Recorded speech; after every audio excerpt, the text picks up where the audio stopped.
अल्लाह रब्बुल आलमीन का बहुत बड़ा शुक्र और उसका एहसान अज़ीम है कि उसने हमें और आपको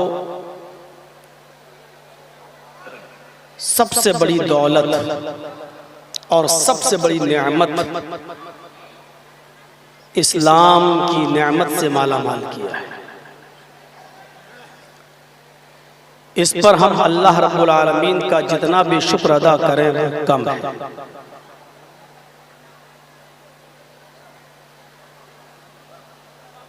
अब गौर ये करना है हमें और आपको,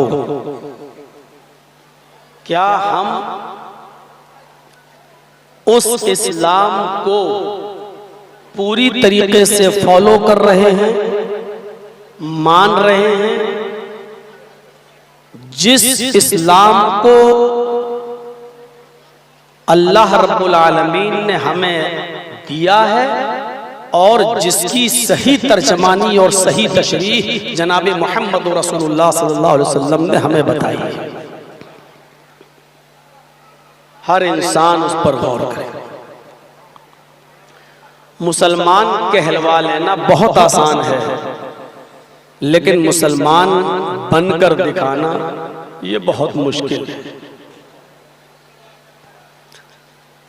ये दीन जो अल्लाह की नजर में सबसे ज्यादा पसंदीदा दीन है और जिसके बारे में अल्लाह ने फरमाया है कि इन्नद्दीन इंदल्लाहिल इस्लाम, अल्लाह के नजदीक दीन तो सिर्फ इस्लाम है, और जिसके बारे में अल्लाह तबारक व तआला ने फरमाया कि वमन यब्तगी गैरल इस्लामी दीनन फलन युक़बल मिन्हु, जो इस्लाम को छोड़कर कोई दूसरा रास्ता, कोई दूसरा दीन इख्तियार करेगा, दूसरा दीन एक्सेप्ट करेगा, दूसरे दीन को तरजीह देगा, फलन युक़बल मिन्हु, तो वो दीन उसका कबूल नहीं किया जाएगा। वह हुवा फिल आखिरति मिनल खासिरीन, और वो क़यामत के दिन नुकसान उठाने वालों में से हो जाएगा जो इस्लाम को छोड़कर कोई दूसरा दीन तलाश करता है वो।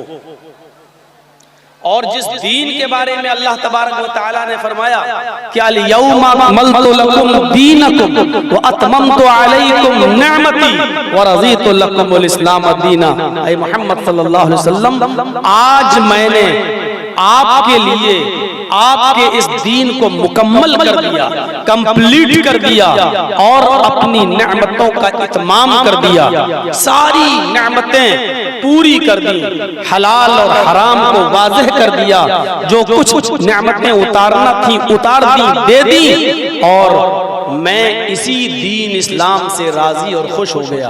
व रज़ीतु लकुमुल इस्लाम दीना, मैं इसी इस्लाम से राजी और खुश हूँ। बहुत ही मौजरत के साथ ये वही इस्लाम जो जनाबी मोहम्मद रसूलुल्लाह सल्लल्लाहु अलैहि वसल्लम के ऊपर अल्लाह ने कंप्लीट किया था, क्या वही इस्लाम आज हमारे पास है या नहीं, या उस इस्लाम के अंदर हमने बहुत सी चीजों को अपनी तरफ से शामिल करके और इस्लाम का नाम दे दिया। कहीं ऐसा तो नहीं कि उस असली और उस ओरिजिनल इस्लाम के अंदर कुछ डुप्लीकेट चीजें हमने अपनी तरफ से तो नहीं मिला दी। ये हर मुसलमान को गौर करना चाहिए।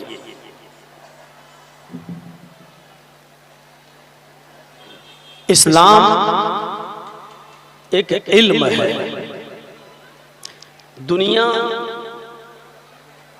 थोड़ी सी मैं तमहीद बांधता हूं, उसके बाद आगे बढ़ता हूं, यह समझाने के लिए कि दुनिया सिर्फ दो उसूलों पर चलती है और उसके पास हुसूले जरिए इल्म सिर्फ दो है।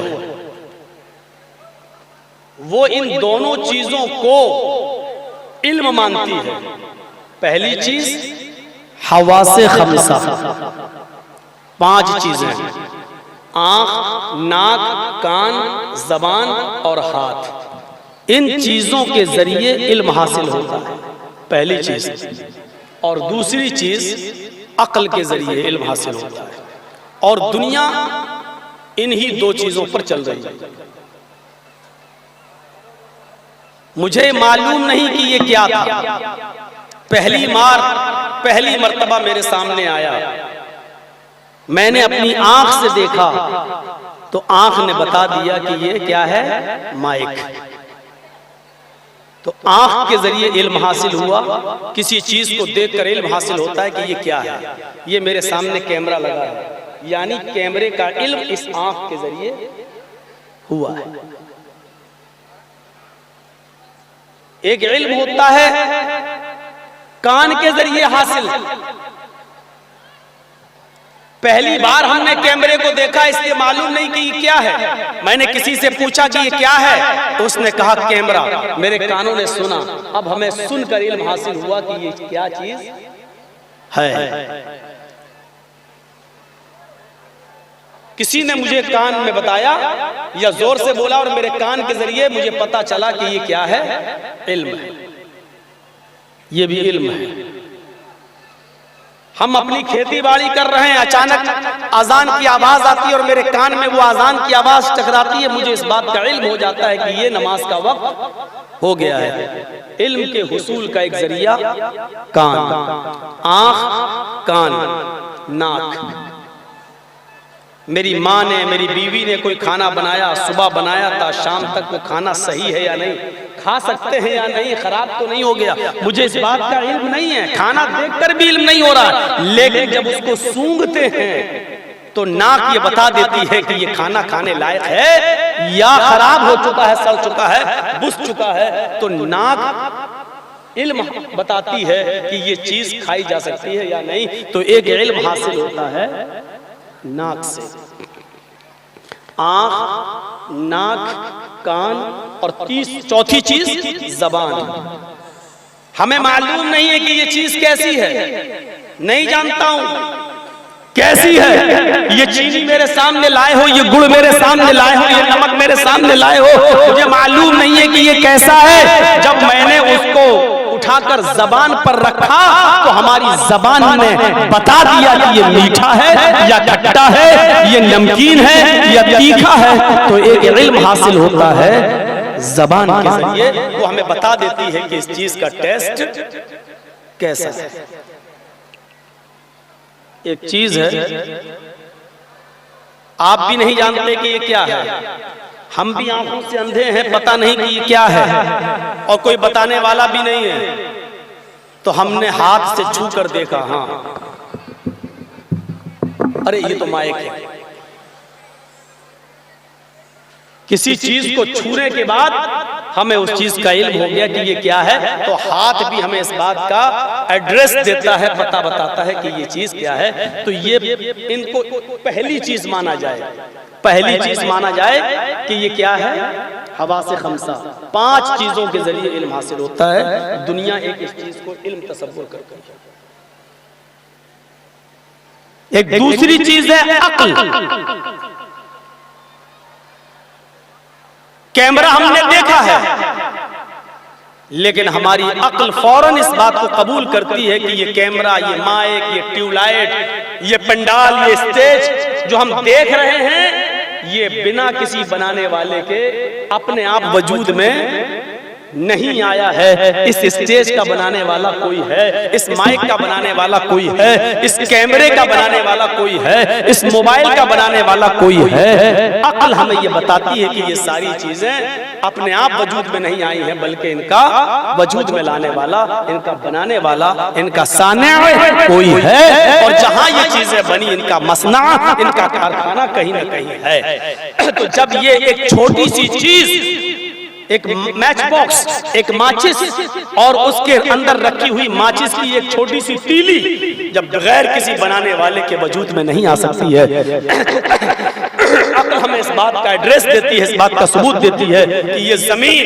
ये आसमान, ये चांद, ये सितारे, ये सैयारे, ये सूरज और इतनी बड़ी कायनात, 9 लाख मील की बुलंदी पर चमकने वाला ये सूरज 1 करोड़ 40 लाख डिग्री सेंटीग्रेड भरी हुई इसमें गर्मी और 2,40,000 मील की दूरी पर चमकने वाला ये चांद, और रात में उसकी चांद की बुरूदत और ठंडक, और इतनी वसी जमीन और जमीन पर पहाड़, और इस जमीन पर पैदा होने वाला हमारा अनाज, ये एक चावल के दाने को 100 दाना बनाना, ये बगैर किसी बनाने वाले के इतनी सारी चीजें दुनिया में वजूद में नहीं आ सकती हैं। जब एक छोटी सी चीज वजूद में नहीं आती है तो ये दुनिया, ये कायनात, ये जमीन, ये चांद, ये सूरज, ये आसमान, ये सितारे, ये सैयारे और ये खेत और ये खलियान और ये सब्जियां, ये मवेशी, ये चरिंद परिंद, ये पहाड़, ये पौधे, ये सारी चीजें बगैर किसी बनाने वाले के वजूद में नहीं आ सकती हैं। ये अक्ल कहते हैं। इन्हीं दोनों चीजों पर दुनिया चल रही है। अब मैं आपको एक तीसरी चीज बताने जा रहा हूं। इसके अलावा दुनिया ने तीसरा कोई जरिए इल्म हासिल नहीं किया है। वो कहती है यही दोनों चीजें हुसूले इल्म का जरिया है। कम्युनिस्ट हुए, दहरिया हुए या आज की मौजूदा दौर में पूरी दुनिया की हुकूमतें हुई, पूरा वर्ल्ड दुनिया इन दोनों चीजों को ही हुसूल इल्म का जरिया समझती हैं। लेकिन मैं आपको एक चीज बताना चाहता हूं, उसको गौर से सुनना। आंख का एक दायरा है, ये कुछ दूर तक देख सकती है लेकिन उसके बाद की चीज नहीं देख सकती। इसलिए ये कहना कि आंख मुकम्मल इल्म हासिल कर लेगी, ये सही नहीं है। मेरे सामने कितने लोग बैठे ये मुझे दिख रहे हैं, इसका इल्म है मुझे, लेकिन इस पर्दे के पीछे कितने लोग हैं ये मुझे नहीं दिखाई दे रहा है। इसलिए ये कहना कि आंख के जरिए मुकम्मल इल्म हासिल हो जाएगा, ये सही नहीं है। आंख मुकम्मल इल्म का पता नहीं दे सकती है।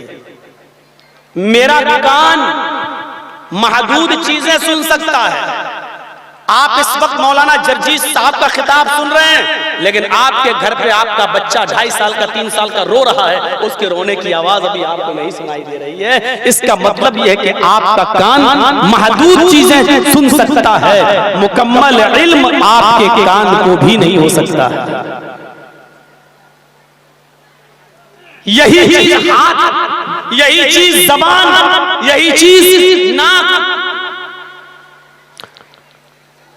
अब आंख फाड़ कर तुम ये देखो कि अमेरिका में क्या हो रहा है, तो बिला किसी आले के, बगैर किसी आले कार के आप यहां बैठे बैठे अमेरिका तो छोड़ो, दिल्ली को भी नहीं देख सकते हो, कलकत्ता नहीं देख सकते हो। ये अलग बात है कि कलकत्ता में कोई कैमरा लगाकर आपके टीवी कैमरे में फिट कर दिया जाए और टीवी में आप देख सकते हैं कि कलकत्ता में क्या हो रहा है, लेकिन जब तक कोई आला नहीं, बिना आले के कलकत्ता में क्या हो रहा है आपको पता नहीं है, मुंबई में क्या हो रहा है आपको पता नहीं, यूपी में क्या हो रहा है ये आपको पता नहीं। तो पता ये चला है कि आपकी आंख, नाक, कान, जबान, हाथ, ये चीजें उतनी ही बोझ बर्दाश्त कर सकती हैं। इनका एक दायरा है, इसके दायरे से ऊपर अगर आप इस पर बोझ डालोगे तो आंख फट जाएगी, अंधी हो जाएगी, लेकिन मजीद बोझ बर्दाश्त नहीं कर सकती है। इसी तरीके से अक्ल का भी एक दायरा है जो दुनिया नहीं मान रही है। वो कहती है कि हमें अपने मसाइल को हल करने के लिए अक्ल हमारे लिए काफी है। थोड़ा सा पीछे तो हाथ न, वो थोड़ा सा इसलिए कह रहा हूं क्योंकि अभी तो जब चलने लगेगा तो पता नहीं क्या हो। अभी तो मैं आ रहा हूं, तमहीद बांधी है मैंने। अक्ल का भी एक दायरा है, लेकिन दुनिया इसको नहीं मान रही है। वो कहती है कि नहीं, अक्ल ही तस्लीम करती है कि ये क्या चीज है और क्या बुरी चीज है, और इसीलिए वो कहते हैं कि अक्ल से बाहर नहीं जाना चाहिए। ये कानून जो बना है कि 18 साल से बड़ी लड़की जिसकी एज 18 साल क्रॉस कर जाए वो अपना फैसला खुद कर सकती है, उसके माँ बाप जिम्मेदार नहीं है। ये इसी अक्ल की बुनियाद पर लॉ कानून में पास हुआ है।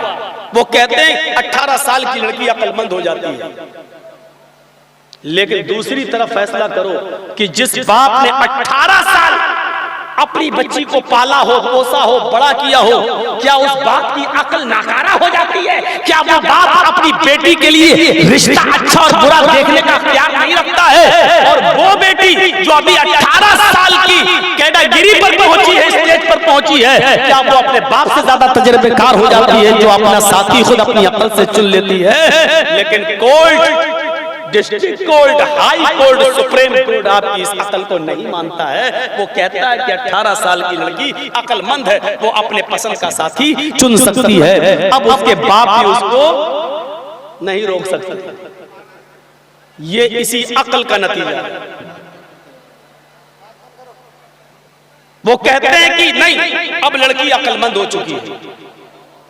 उनसे पूछो क्या वो बाप बेवकूफ हो गया है? तो वो कहते नहीं, 18 साल की लड़की को इख्तियार है कि वो अपनी मर्जी का मनपसंद लड़का चॉइस कर सकती है, और उसका बाप अगर रोकेगा तो वो भी रोकने का हक नहीं रखता। इस अकल के ऊपर आप उसके दायरे से ज्यादा बोझ डाल रहे हो। जिस तरह आंख पर उसके दायरे से ज्यादा बोझ डालोगे, आंख बर्दाश्त नहीं कर सकती। कभी कभी आपने देखा होगा, कान मुख्तलिफ चीजों को सुन लेती है, कोयल की आवाज, गाने की आवाज, कव्वाली की आवाज, नज़्मों की आवाज, नातों की आवाज, तकरीरों की आवाज। लेकिन कभी कभी जब बहुत तेज धमाका होता है तो आपके कान के पर्दे फट जाते हैं और उस आवाज को बर्दाश्त नहीं कर पाते, और आप कभी कभी तेज आवाज जब आती है तो कान बंद कर लेते हैं कि कहीं कान के पर्दे आपके फट न जाए। क्या मैटर है भाई? ये माइक वाले की जिम्मेदारी है। क्यों आप ऐसा कर रहे हो? आवाज बाहर नहीं जा रही है भाई।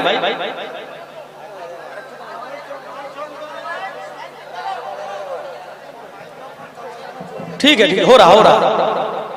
अगर माइक की आवाज बाहर ना जाए तो आप इनको पैसा भी मत दीजिए। अरे दे रहा है। इसीलिए अल्लाह के रसूल ने जुमे के खुतबे में बोलने को मना किया है, बल्कि यहां तक कहा है कि अगर कोई बोल रहा है तो उसको चुप भी मत कराए सामने वाला। जैसे मान लीजिए हम भी जुमा पढ़ रहे हैं, मौलाना फजल बारी साहब भी जुमा पढ़ रहे हैं और ये बात कर रहे हैं, तो मैं इनसे ये भी नहीं कह सकता हूँ क्यों? क्योंकि ये बोल रहे हैं, मैं भी बोलूंगा, फिर मुझे बोलता हुआ तीसरा देखेगा तुम भी चुप रहो, चौथा कहेगा तुम भी चुप रहो, तो बजाय चुप करने की पूरी मस्जिद शोर करने लगेगी। तो इसीलिए फरमाया कि अगर कोई बोल रहा है तो उसको भी आप चुप मत कराइए, वो अपने आप चुप हो जाएगा, खामोश हो जाएगा जब कोई उससे बोलेगा ही नहीं। और इमाम की नजर पड़ जाए तो उसको कह दें आप खामोश हो जाओ, ये खतीब कह सकता है। तो आप लोग खामोश रहिए, वो अपना काम कर रहा है। जो मेन जिम्मेदार हो वो इससे आके कह दे कि साहब आपकी आवाज बाहर नहीं जा रही है। यहां तो बर्दाश्त कर लेंगे, पर्दे में सुनने वाली लेडीज अगर बाहर आ गई, उनकी कोई नहीं सुनता है।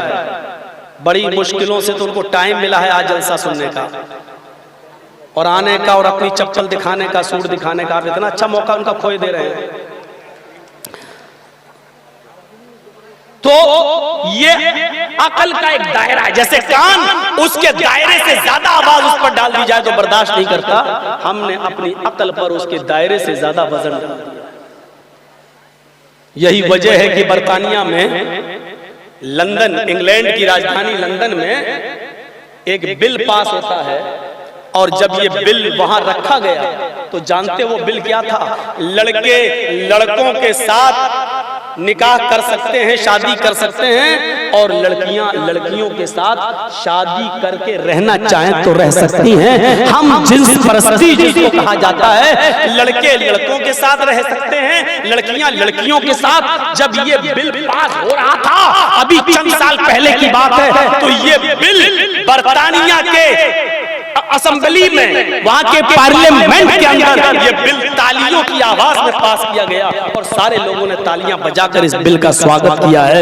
ये बिल्कुल वही है मेरे भाइयों कि हमने ये अकल का ये पैमाना अपनाया है। अगर लड़का लड़के के साथ रहना चाहता है तो इसमें बुराई क्या है? लड़की लड़के के साथ अगर रहना चाहती है और उनको कोई परेशानी नहीं है तो आपको परेशानी क्यों हो रही है? इसी अकल का नतीजा है कि लोगों ने जब ये सोचा कि हमारी जब अकल है तो हमारी अकल जब कह रही है तो इस अकल के खिलाफ हम कोई चीज नहीं देख रहे हैं, लिहाजा लड़कियां लड़कियों के साथ और लड़के लड़कों के साथ रह सकते हैं। ये कानून वहां की असेंबली में और पार्लियामेंट में पास हो गया। मेरे प्यारे साथियों, ये उसी अकल के दायरे से ज्यादा उसके ऊपर बोझ डाला जा रहा है। ये अकल का दायरा नहीं। क्या ऐसा हो सकता है? क्या ये चीज अच्छी लग रही है? बरतानिया की सुप्रीम कोर्ट ने कहा अगरचे ये चीज देखने में अच्छी नहीं लगती है, लेकिन अकल के खिलाफ नहीं है, लिहाजा इसको तरजीह दी जा रही है और इसको राइज किया जा रहा है, इस कानून को नाफिज किया जा रहा है। इसीलिए मैं कहता हूं कि इल्म के हुसूल का तीसरा जरिया एक और है, जहां आपकी आंख, नाक, कान, जबान, हाथ, ये पांचों चीजें और आपकी अक्ल जहां काम करना बंद कर दे, वहां हुसूल इल्म का एक तीसरा जरिया है, वही इलाही। वही इलाही। इसीलिए अल्लाह रब्बुल आलमीन ने अक्ल को आजाद नहीं छोड़ा है।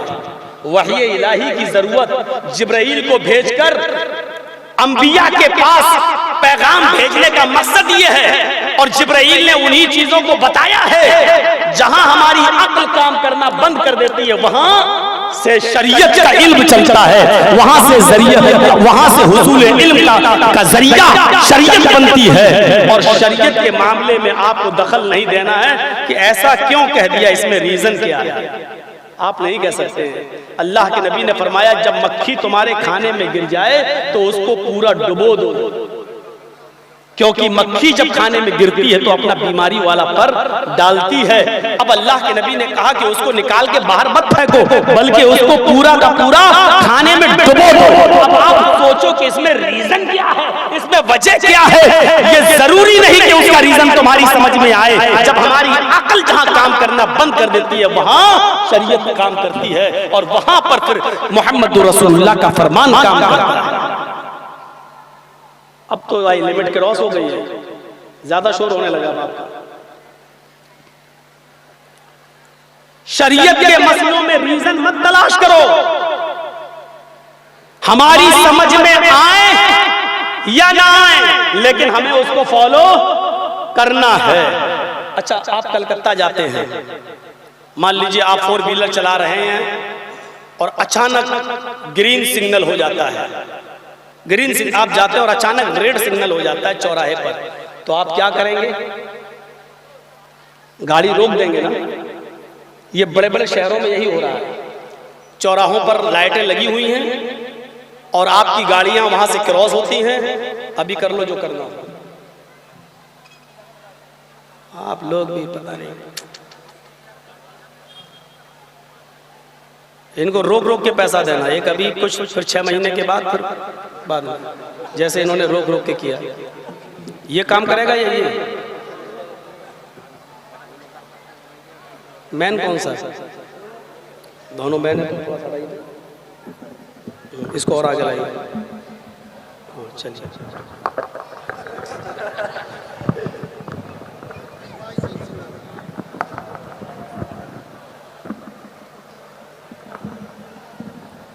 ठीक है, चलिए। हाँ, तो आप वहां आप रेड सिग्नल हो जाता है तो आप गाड़ी को रोक देते हैं, क्यों, ताकि एक्सीडेंट ना हो। अब रेड सिग्नल जब ग्रीन में तब्दील होता है तो गाड़ी आप चला सकते हैं। अच्छा, एक बात बताइए, आपके कलकत्ता में तो हमने ना देखा ना पूछा, मुझे नहीं मालूम, लेकिन हम जहाँ रह रहे हैं लखनऊ में, वहाँ कैमरे लगा दिए गए हैं, कैमरे। अगर आपने रेड सिग्नल को क्रॉस कर दिया तो आपकी गाड़ी के नंबर के हिसाब से आपके अकाउंट से उतना पैसा कट जाएगा, आपका चालान कट जाएगा। अब पुलिस खड़ी नहीं हो रही है चौराहे पर, आपकी गाड़ी के नंबरों को बैंक के अकाउंट से जोड़ दिया गया है। आपने अगर सिग्नल तोड़ा, आपका जुर्माना कट गया, आपका चालान कट गया, आपके अकाउंट से उतना पैसा कट जाएगा। अब ये सिस्टम अगर यहाँ नहीं होगा तो इधर भी आ जाएगा। टेक्नोलॉजी तो बहुत फास्ट काम कर रही है। मैं बताना ये चाहता हूं कि रेड सिग्नल है और गवर्नमेंट ने ये नियम इसलिए बनाए हैं ताकि एक्सीडेंट ना हो, आपकी जान की हिफाजत रहे। लेकिन हम देख रहे हैं कि रेड सिग्नल है और अभी 2 मिनट के बाद ग्रीन लाइट जलेगी, लेकिन मेरे सामने से कोई गाड़ी नहीं आ रही है, दाएं से भी कोई गाड़ी नहीं आ रही है, बाएं से भी कोई गाड़ी नहीं आ रही है। तो क्या करेंगे? रेड सिग्नल को आप तोड़ देंगे और आप गाड़ी को आगे बढ़ा देंगे? नहीं बढ़ाएंगे, क्योंकि आपको मालूम है कि चालान कट जाएगा। या पुलिस खड़ी है तो आपको रोक देगी, आप उससे लड़िए। साहब आपने ये नियम इसलिए बनाया है ताकि एक्सीडेंट ना हो, तो हम नियम कहां तोड़ रहे हैं? सामने से तो गाड़ी आ ही नहीं रही है, ना आगे से ना दाएं से ना बाएं से, एक्सीडेंट हो ही नहीं सकता, रोड खाली है, मुझे गाड़ी को आगे ले जाने दीजिए। लेकिन इसके बावजूद वो गाड़ी आप आगे नहीं ले जा सकते हैं क्योंकि रेड सिग्नल है। अकल कह रही है, अकल कह रही है गाड़ी को आगे बढ़ाने में कोई नुकसान नहीं है, एक्सीडेंट नहीं हो सकता है, लेकिन रूल कानून ये कह रहा है कि आपको रूल फॉलो करना पड़ेगा। अगर आपने फॉलो नहीं किया तो आपका एक्सीडेंट, आपका चालान कट जाएगा।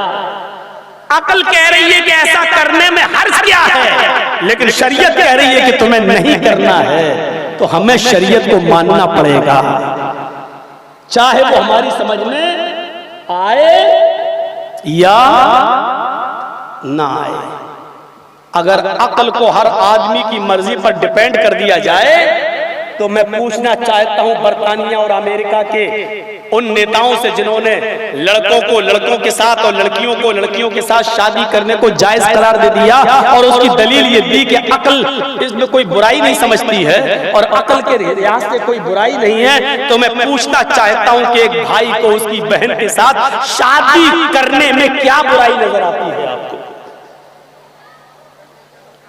एक बाप अपनी बेटी से शादी करना चाहे तो इसमें क्या बुराई नजर आती? अकल के लिहाज से बताइए, अकली तौर पर क्या बुराई है? कोई नहीं बताएगा। अकली तौर पर तो कोई, बल्कि अकल तो इसको और ज्यादा अच्छा मानती है। भाई मैं अपनी बहन के मिजाज को जानता हूं, वो जितने अच्छी तरीके से हमारा काम कर देगी, कपड़े धुल देगी, खाना पका देगी, उतना बाहर से आने वाली दूसरी लड़की हमारे घर का उतना काम नहीं करेगी। मेरी बहन मेरी खिदमत के साथ साथ मेरी माँ की और अपने बाप की भी खिदमत कर लेगी। वो हमारे मिजाज से वाकिफ है, हम उसके मिजाज से वाकिफ हैं। जितनी अच्छी तरीके से वो हमारे पास रह लेगी और जितनी अच्छी तरीके से हम उसके साथ रह लेंगे, और कोई लड़की नहीं रह सकती है। अकल तो कहती है कि भाई अपनी बहन से शादी का ज्यादा हक रखता है। एक बेटी बाप अपनी बेटी के साथ निकाह का ज्यादा हक रखता है, उसको नाज़ो नखलों में पालता है, खिलाता है, पिलाता है, बड़ा करता है, और उसकी बेटी उससे मिजाज से वाकिफ है। बल्कि अकल तो ये कहती है कि ये तो बहुत बड़ी बेवकूफी है कि हम अपनी घर की दौलत को किसी दूसरे के हवाले कर दें, हम अपने घर की खूबसूरती को किसी दूसरे के हवाले कर दें, और दूसरे की बहन बेटी को जिसके मिजाज से हम वाकिफ नहीं अपने घर की बहू बना ले, अपने घर में लाकर अपनी बीवी बना ले। ये तो अकल के भी खिलाफ बात जा रही है। लेकिन अकली तौर पर कोई बुराई बहन और बेटी के साथ निकाह करने में नजर नहीं आती है। बच्चे पैदा करना मकसद है, तो दूसरे की बेटी जब मेरी बीवी बनती है तो वो भी बच्चे पैदा करती है। अगर हमारी बहन या हमारी बेटी से निकाह हो जाए तो घर में बच्चे पैदा तब भी होंगे, लेकिन अकल कहती है कोई बुराई नहीं है। मुझे बताइए कि आपने अकल के मुताबिक इस चीज को क्यों नहीं छोड़ा? आज क्यों पास नहीं किया कि अगर कोई बाप अपनी बेटी के साथ रहना चाहे तो रह सकता है, कोई भाई अपनी बहन के साथ रहना चाहे तो रह सकता है? आप कहते नहीं, समाज इसको बहुत गंदी नजर से देखता है। समाज में ऐसा नहीं। आप समाज चिल्लाते रहिए, आप मुआशरा चिल्लाते रहिए, आप सोसाइटी के दावे करते रहिए, लेकिन सही बात यह है कि अकल के खिलाफ नहीं है। बहन का निकाह भाई के साथ और बाप का निकाह बेटी के साथ अकल के खिलाफ नहीं है। लेकिन यहाँ जब हमारी अक्ल काम करना बंद करती है तब शरीयत काम आती है, और शरीयत ये कहती है कि किसी भी कीमत पर कोई सगा भाई सगी बहन के साथ निकाह नहीं कर सकता है, और बाप अपनी बेटी को निकाह में नहीं ला सकता है। उसने तो मुहर्रमात की एक लिस्ट बयान कर दी, इतने रिश्ते तुम्हारे ऊपर हराम हैं, तुम इनसे निकाह नहीं कर सकते हैं। आप पढ़ डालिए मेरे भाइयों कुरान करीम, तो आपको वो सारी की सारी तफसील उसमें मिल जाएगी। तो मैं कहना ये चाहता था आपसे कि इस्लाम मुकम्मल एक इल्म है, इसके अंदर अक्ल भी है, हवासे खमसा भी है, और जहां अक्ल काम करना बंद कर देती है वहां पर वही काम करती है, शरीयत काम करती है। इसलिए हम हुसूल इल्म के 3 जरिए मानते हैं, हवासे खमसा, अक्ल, और तीसरी चीज वही इलाही। वही इलाही आती ही इसीलिए है जहां अक्ल काम करना बंद कर देती है।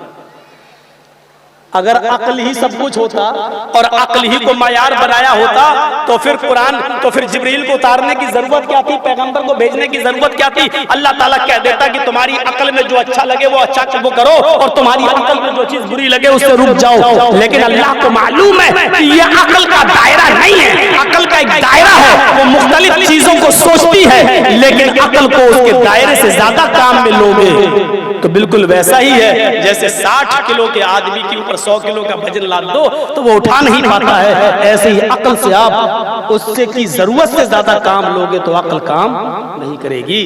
ये तमहीद मैंने बांधी है ताकि अब इस्लाम के मिजाज को समझने में आपके लिए आसानी हो सके। अब अल्लाह ने फरमाया इस्लाम क्या है, या अय्युहल्लज़ीना आमनू दुखुलू फिस्सिल्मि काफ़ा, ऐ ईमान वालो, ऐ मुसलमानों, तुम इस्लाम के अंदर पूरे के पूरे दाखिल हो जाओ। अक्ली मयार को मैंने बता दिया, अब यहां पर अक्ली मयार नहीं चलेगा। कहां साहब 1400 साल पहले मोहम्मद रसूलुल्लाह ने औरतों को पर्दे का हुक्म दिया था, आज भी वो औरतें पर्दे में हैं। आज जमाना इतनी तरक्की कर चुका है कि अब औरतों को हिजाब में रखकर, पर्दे में रखकर उनसे काम नहीं लिया जा सकता, लिहाजा औरतों को पर्दे से निकालो। ये उसी अक्ल का नाजायज इस्तेमाल कर रहे हैं। शरीयत ने क्या कहा है? दो सिस्टम बनाए हैं, एक घर के अंदर की जिम्मेदारियां और एक घर के बाहर की जिम्मेदारी। बहुत गौर से सुन लेना, जिनकी बेटियां बैंकों में काम कर रही हैं गौर से सुनना, जिनकी बहन बेटियां चुनाव और इलेक्शन लड़ रही हैं वो गौर से सुने, और जिनकी बहन बेटियां स्टेजों पे चल के मर्दों के साथ खड़े होकर इलेक्शन में वोट मांग रही हैं वो भी गौर से सुने।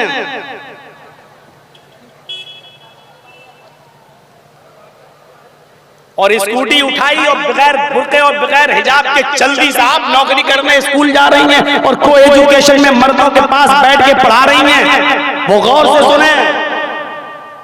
तकरीर होगी तो तकलीफ भी होगी, हमारे मिजाज के खिलाफ जाएगी तो बुरा लगेगा, हमारे मिजाज के मुताबिक होगी तो अच्छी लगेगी। लेकिन शरीयत किसी के मिजाज पे नहीं चलती है, शरीयत का अपना एक अलग मिजाज है। तब्बत यदा अबी लहब, ये चाहे तो मोहम्मद रसूलुल्लाह के चचा अबू लहब को भी नहीं छोड़ती है। ये शरीयत का मिजाज है। तो मैंने क्या कहा, दो सिस्टम बनाए अल्लाह ने, एक घर के अंदर का और एक घर के बाहर का, और अल्लाह ने जिम्मेदारी भी दे दी है। घर के अंदर की जिम्मेदारी औरत के ऊपर नाफिज की है और घर के बाहर की जिम्मेदारी मर्द के ऊपर नाफिज की है। जब कुदरत ने निजाम ही ऐसा बनाया है तो तुम कुदरत के इस निजाम को बदल नहीं सकते। ये कह सकते हो कि अकली तौर पे बुराई क्या है, लड़के और लड़कियां एक साथ पढ़ें, लड़के और लड़कियां एक साथ काम करें, लड़के और लड़कियां एक साथ ऑफिस में बैठें, हमारे देश की तरक्की होगी।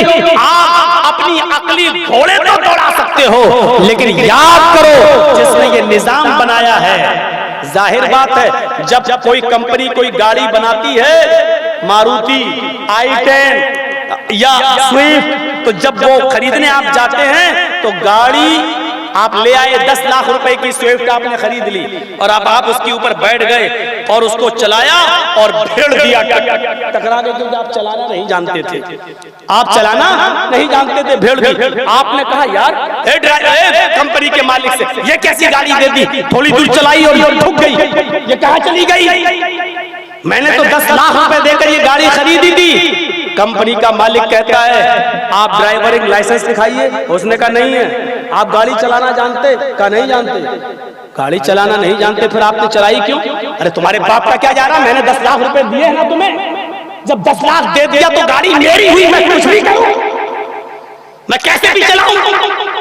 तो गाड़ी का ड्राइवर क्या कहता है, कंपनी का मालिक, मैंने इस गाड़ी के साथ साथ एक किताब भी दी है जो गाड़ी की डिग्गी में रखी हुई है उसके अंदर, और उसके अंदर मैंने बताया है, पूरे नियम बताए हैं, पहले गियर में ऐसे, दूसरे गियर में ऐसे, इतनी स्पीड में उठाइए, यहाँ पे गिराइए, यहाँ पे दौड़ाइए, ये सारे नियम मैंने तुम्हें बताए, क्या तुमने इन नियमों को फॉलो किया है?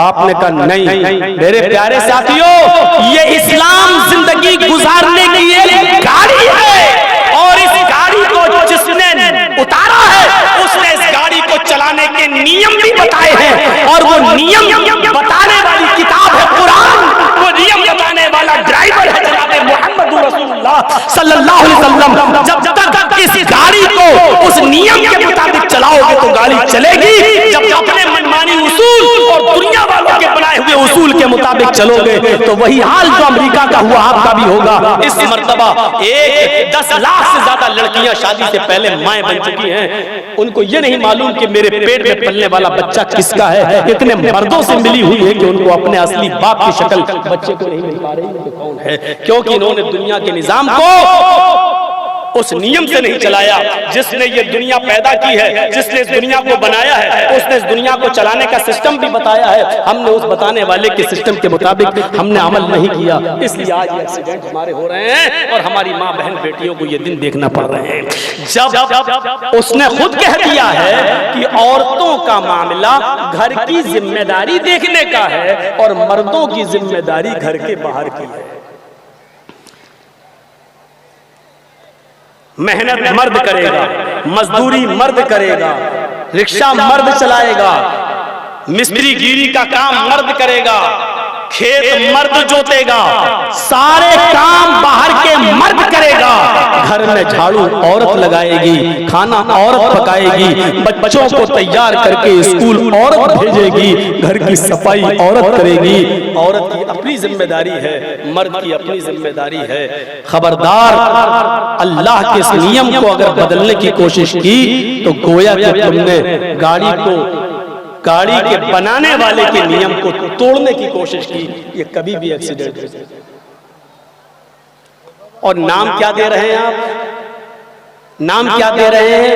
औरत को मुसलमानों ने, इस्लाम ने घर की 4 दीवारी में कैद कर दिया। तसव्वुर करो, मैं पूछता हूं कि तुमने औरत को कितनी इज्जत दी आजादी निस्वा के नाम पर? कितनी इज्जत दी? मैं बताऊं कितनी इज्जत दी? 2 रुपए का साबुन भी उस वक्त तक नहीं बिकता है जब तक कि उस साबुन के ऊपर आधी नंगी लड़की का फोटो न लगा। ये आपने औरत को इज्जत दी। तुमने औरतों के जिस्मों से कपड़े उतारे हैं, अल्हम्दुलिल्लाह हमने, हमारे नबी ने औरतों के जिस्मों पर कपड़े डाले हैं। फर्क इतना है, आज कोई मिस वर्ल्ड और मिस इंडिया उस वक्त तक नहीं बन सकती है जब तक कि उसके जिस्म पर सबसे कम कपड़े ना हो, और जिसके जिस्म पर जितने कम कपड़े होते हैं उसको उतना ही बड़ा अवार्ड दिया जाता है।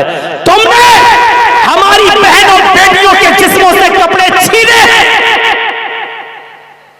हमने, हमारे मज़हब ने उनके जिस्मों को ढांपा है, और जिसने छीने हैं वो आजादी का नारा लगा रहा है, और जिसने उनको इज्जत के साथ घर में रहने का सलीका सिखाया है उनको कहा गया कि तुम कैद।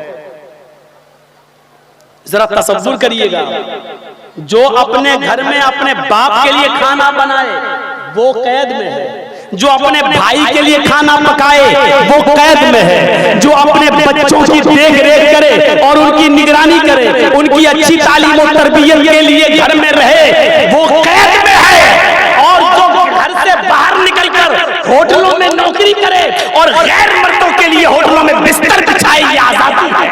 तसव्वुर करो आज हमारी अक्लें कहां मारी गई हैं। जो किसी दुकान पर बैठकर कस्टमरों के साथ मुस्कुरा मुस्कुरा कर दुकान का सामान बेचे, ये आजादी है, और अपने घर में अपने बहन, अपने भाई, अपने बाप, अपने बेटों, अपनी बहनों के लिए अगर खाना पकाए और उनकी उनकी देख रेख करे तो इसको आप कहते हैं कि घर की चार दीवारी में कैद कर दिया, आप इसको कैद कहते हैं। कैसी अकलें फेर दी गई हैं तुम्हारी, और इन अकलों पर कैसे पत्थर पड़ गए हैं। तो मेरे प्यारे साथियों, ये अकल नहीं है बल्कि उस अकल का हमने नाजायज इस्तेमाल किया है। कुरान इसी को कहता है, या अय्युहल्लज़ीना आमनू उदखुलू फिस्सिल्मि काफ़ा, ईमान वालों तुम इस्लाम के अंदर पूरे की पूरे दाखिल हो जाओ। ये गलती आप जानबूझ के कर रहे हैं। अपनी 20-25 साल की बहन को, बेटी को गैर मर्दों के साथ बिठा के जो आप काम करवा रहे हैं और गैर मर्दों के साथ जो ड्यूटी पे भेज रहे हैं, मुझे इस बात की परवाह नहीं है कि कल हमें बुलाओगे या नहीं बुलाओगे, लेकिन सुनना पड़ेगा। तुम्हें नहीं, तुम्हारे बाप को भी सुनना पड़ेगा। ये अथॉरिटी इस वक्त मुझे शरीयत ने दी है। तुम्हें अथॉरिटी तकरीर सुनने के बाद गाली देने की है, दे लेना जितनी चाहो। ये अथॉरिटी मुझे है। सुनिए, ये जानबूझकर जो गलती तुम कर रहे हो ये माफ नहीं होगी। अल्लाह तौबा उसकी कबूल करता है जो अनजाने में गलती हो जाए, और जानबूझकर भी हो जाए तो उस जानबूझकर गलती करने के बाद फिर आइंदा उस जुर्म को न करने का अहद करे कि अल्लाह हम आइंदा इस जुर्म को नहीं करेंगे। फिर अल्लाह रब्बुल आलमीन चाहे तो माफ कर दे और चाहे न करे, ये उसकी मर्जी पर मौकूफ है।